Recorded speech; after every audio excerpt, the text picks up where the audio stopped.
Assalamualaikum warahmatullahi wabarakatuh. Kembali lagi kepada saya, Sinar Komalasari. Pada kesempatan kali ini, saya akan membahas tentang pendidikan formal dan informal di Indonesia pada mata kuliah studi komparatif pendidikan dasar di berbagai negara.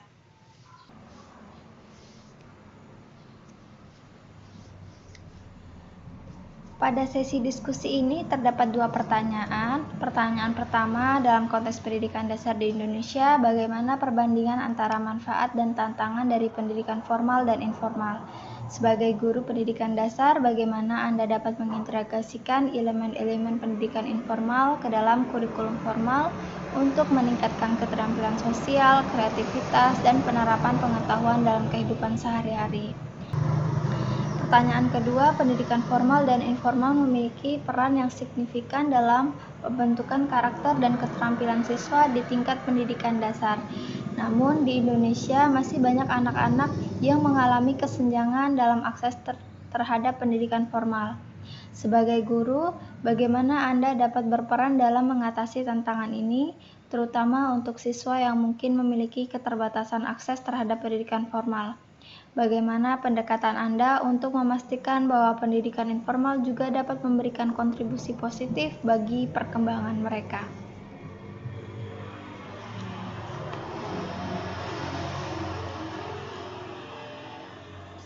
Perbandingan manfaat dan tantangan pendidikan formal dan informal.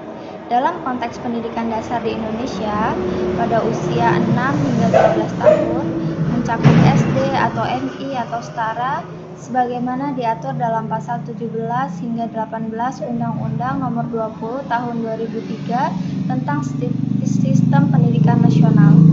Pendidikan formal dan informal saling melengkapi untuk mencapai tujuan nasional seperti pengembangan potensi anak secara holistik yang terdapat pada Pasal 3 Undang-Undang SPN tahun 2003. Pendidikan formal diselenggarakan di sekolah secara struktur yang terdapat pada Pasal 21 Undang-Undang SPN tahun 2003, sementara informal berasal dari keluarga dan masyarakat secara mandiri yang terdapat pada Pasal 23 Undang-Undang SPN tahun 2003. Manfaat pendidikan formal yang pertama, pendidikan formal di tingkat dasar Indonesia menawarkan struktur dan standarisasi melalui kurikulum nasional seperti kurikulum merdeka yang menjamin kesetaraan akses serta penguasaan kompetensi dasar seperti bahasa, matematika, IPA, dan IPS. Melalui kurikulum nasional, anak-anak dapat belajar membaca, menulis, berhitung, serta berpikir logis dan sistematis. Yang kedua, interaksi kelas dan kegiatan kelompok. Selain itu, melalui interaksi kelas dan kegiatan kelompok, pendidikan formal mengembangkan keterampilan sosial serta disiplin, di mana anak-anak belajar bekerja sama, toleransi, dan aturan sosial. Pendidikan formal membiasakan siswa mengikuti aturan, jadwal, dan tata tertib di sekolah. Dengan proses ini dapat menumbuhkan rasa tanggung jawab, disiplin, serta kemampuan bekerja sama dengan kelompok. Yang ketiga, akses terhadap sumber daya sekolah, termasuk perpustakaan, laboratorium sederhana, dan guru bersertifikat atau berkompetensi. Semakin mendukung pembelajaran yang terarah, menghasilkan dampak positif pada prestasi siswa. Yang keempat, yaitu mendorong pengembangan kepribadian dan karakter. Sekolah bukan hanya tempat untuk belajar akademik, tetapi juga tempat untuk membangun karakter melalui kegiatan ekstrakurikuler, proyek profil belajar Pancasila, dan interaksi sosial antar siswa, serta mempelajari nilai-nilai seperti kejujuran, gotong royong, serta sikap toleransi. Manfaat yang kelima, yaitu menjadi tolak ukur keberhasilan belajar secara nasional. Jadi, melalui evaluasi yang terukur seperti asesmen nasional atau ujian sekolah, pendidikan formal memberikan data objektif untuk menilai perkembangan kompetensi siswa, serta efektivitas kurikulum. Yang keenam, wadah sosialisasi dan pembentukan identitas nasional. Sekolah dasar memperkenalkan nilai-nilai kebangsaan dan cinta tanah air. Anak belajar mengenal simbol negara, budaya nasional, dan makna Pancasila.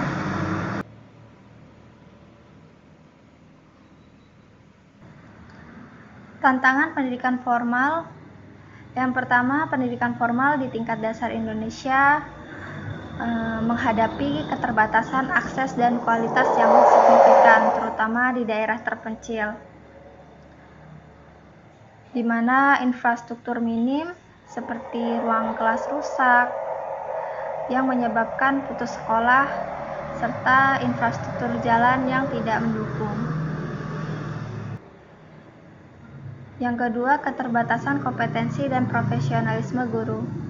Tidak semua guru memiliki kompetensi pedagogik, profesional, dan digital yang memadai. Banyak guru yang masih menerapkan metode konvensional dan belum sepenuhnya mengintegrasikan pembelajaran aktif, kolaboratif, atau berbasis teknologi. Yang ketiga, pembelajaran terlalu fokus pada aspek kognitif dan hasil ujian. Fokus pendidikan formal seringkali masih pada aspek kognitif dan hasil ujian, sementara hasil afektif seperti sikap, karakter, nilai moral, dan psikomotor, keterampilan praktik kurang mendapatkan perhatian.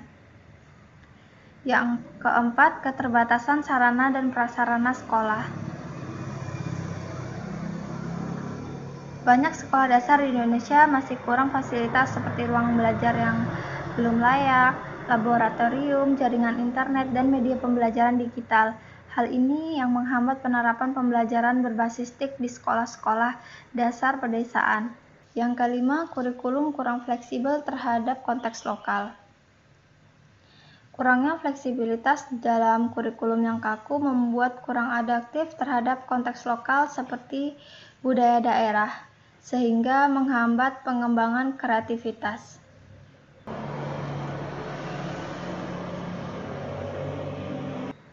Manfaat pendidikan informal. Pendidikan informal di tingkat dasar Indonesia memberikan pengaruh emosional dan karakter yang mendalam, di mana keluarga dan masyarakat membentuk nilai moral seperti Pancasila dan etika, serta keterampilan sosial sejak dini.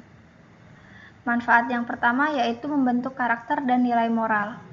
Keluarga adalah tempat pertama dan utama bagi anak dalam belajar tentang nilai-nilai kehidupan seperti kejujuran, disiplin, tanggung jawab, sopan santun, dan empati.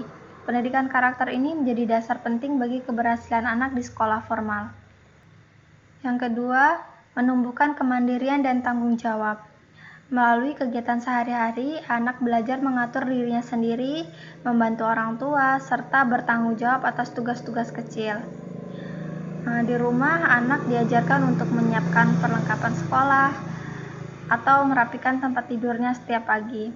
Hal ini yang tidak diajarkan di sekolah atau di pendidikan formal. Yang ketiga, melestarikan nilai budaya dan kearifan lokal. Keluarga dan masyarakat menjadi tempat utama anak belajar bahasa daerah, adat, serta tradisi. Nilai-nilai lokal ini memperkuat identitas bangsa dan menanamkan rasa cinta tanah air sejak dini.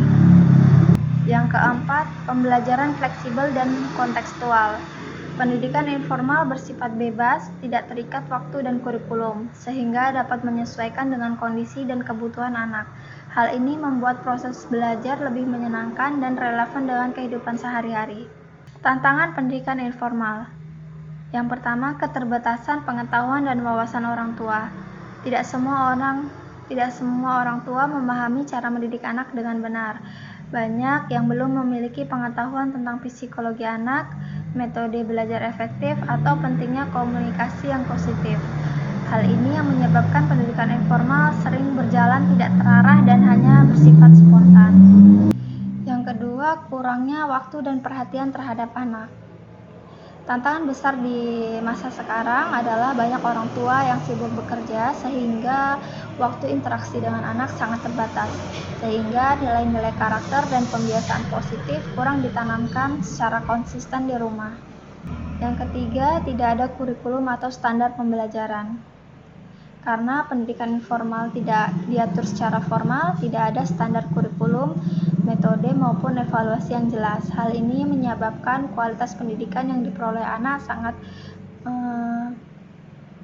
bergantung pada pola asuh dan kondisi sosial ekonomi keluarga. Integrasi elemen pendidikan informal ke dalam kurikulum formal di sekolah dasar. Sebagai guru pendidikan dasar, peran utama yang dapat saya lakukan adalah mengintegrasikan nilai-nilai, kebiasaan, dan pengalaman belajar dari pendidikan informal ke dalam pembelajaran formal di kelas. Pendidikan informal yang umumnya berlangsung di keluarga dan lingkungan sekitar dapat menjadi sumber belajar yang kaya dan bermakna bagi siswa. Dengan menghadirkan unsur-unsur kehidupan nyata ke dalam kurikulum, dengan membantu siswa tidak hanya memahami teori, tapi juga mengaitkan dengan pengalaman sehari-hari.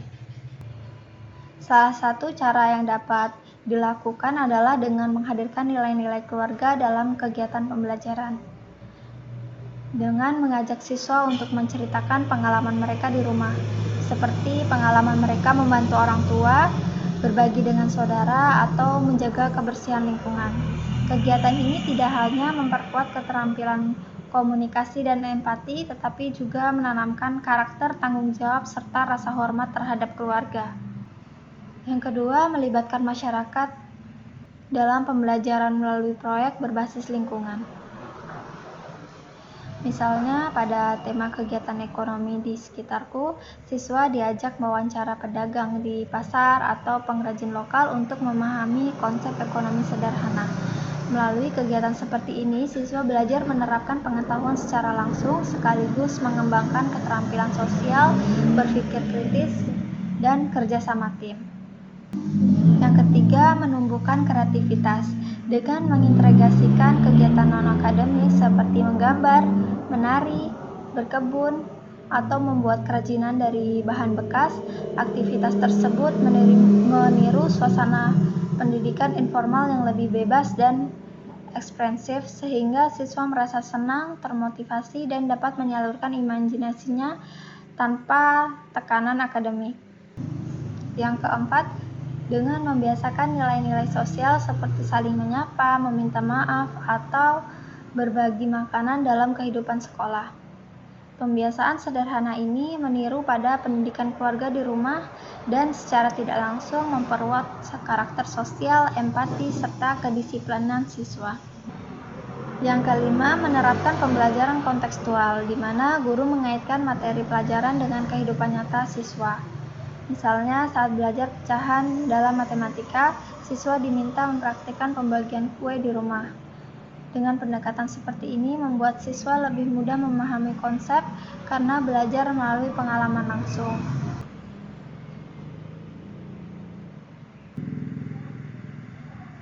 Peran guru dalam mengatasi kesenjangan akses pendidikan formal dan optimalisasi pendidikan informal di sekolah dasar. Pendidikan formal dan informal sama-sama memiliki peran penting dalam membentuk karakter, moral, dan keterampilan hidup anak. Namun, kenyataannya di Indonesia masih terdapat kesenjangan akses terhadap pendidikan formal, terutama di wilayah pedesaan dan terpencil. Sebagai guru pendidikan dasar, saya menyadari bahwa peran guru tidak hanya terbatas pada kegiatan belajar mengajar di ruang kelas, tetapi juga sebagai penggerak sosial yang membantu memastikan semua anak memperoleh haknya untuk belajar, baik melalui jalur formal maupun informal. Dalam mengatasi keterbatasan akses terhadap pendidikan formal, langkah pertama yang dapat saya lakukan adalah membangun komunikasi aktif dengan orang tua dan masyarakat sekitar. Yang pertama, menjadi jembatan antara sekolah dan keluarga. Guru harus menjadi jembatan antara sekolah dan keluarga agar setiap anak, termasuk yang kurang mampu atau memiliki hambatan fisik maupun geografis, tetap dapat belajar, seperti dengan melakukan kunjungan rumah, memberikan bimbingan belajar sederhana di lingkup tempat tinggal siswa, atau membentuk kelompok belajar kecil di komunitas tempat. Yang kedua, memanfaatkan media belajar sederhana dan digital. Saya juga dapat memanfaatkan media dan sumber belajar sederhana untuk memperluas jangkauan pendidikan. dengan bantuan perangkat seperti buku bergambar, poster edukatif, atau media digital yang mudah diakses. Pembelajaran dapat dilakukan lebih fleksibel. Pendekatan ini memungkinkan anak-anak yang tidak hadir di sekolah tetap memperoleh pengalaman belajar yang relevan dan bermakna. Yang ketiga, mengintegrasikan nilai-nilai masyarakat dalam pembelajaran. Selain itu, guru dapat mengintegrasikan nilai-nilai dan praktik pendidikan informal ke dalam kegiatan sekolah. Pendidikan informal yang diperoleh dari keluarga dan masyarakat seperti kerjasama, gotong royong, dan rasa hormat kepada orang tua dapat dijadikan tema pembelajaran. Dengan demikian, anak belajar melalui pengalaman nyata yang dekat dengan kehidupannya, bukan hanya dari buku teks. Yang keempat, memberikan motivasi dan dukungan moral agar anak tetap semangat belajar. Dalam konteks keterbatasan akses, guru juga perlu berperan sebagai motivator dan fasilitator. Anak-anak dari keluarga yang kurang mampu seringkali kehilangan semangat belajar karena lingkungan yang tidak mendukung. Yang dapat saya berikan yaitu dorongan moral, penghargaan sederhana, atau contoh teladan agar mereka tetap percaya diri dan memiliki harapan untuk terus belajar. Yang kelima yaitu melibatkan orang tua dalam kegiatan belajar di rumah. Pendidikan informal dapat diarahkan agar memberikan kontribusi positif bagi perkembangan anak dengan melibatkan orang tua secara aktif dalam kegiatan belajar anak di rumah. Orang tua tidak perlu menjadi guru, tetapi cukup memberi waktu, perhatian, dan teladan dalam hal kedisiplinan, kejujuran, serta tanggung jawab. Kolaborasi ini menciptakan kesinambungan antara pembelajaran formal dan sekolah dan pendidikan karakter di rumah. Dengan demikian, peran guru dalam menghadapi kesenjangan pendidikan tidak hanya mengajar di kelas, tetapi juga menghidupkan nilai-nilai belajar dalam kehidupan anak sehari-hari. Melalui pendekatan humanis, kolaboratif, dan berbasis masyarakat, guru dapat memastikan bahwa meskipun ada keterbatasan akses terhadap pendidikan formal, anak-anak tetap memperoleh pendidikan bermakna melalui jalur informal yang mendukung pembentukan karakter, kreativitas, dan keterampilan hidup mereka.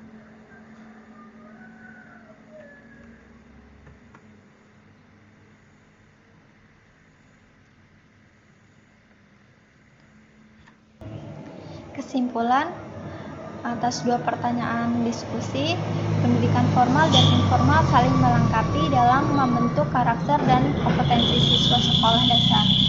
Pendidikan formal memberi struktur, kurikulum, dan penilaian standar, sedangkan pendidikan informal menanamkan nilai moral, kemandirian, serta keterampilan sosial melalui lingkungan keluarga dan masyarakat. Integrasi keduanya penting agar pembelajaran lebih bermakna, kontekstual, dan sesuai dengan kehidupan nyata siswa. Kolaborasi antara guru, orang tua, dan masyarakat menjadi kunci terciptanya pendidikan yang holistik dan berkelanjutan.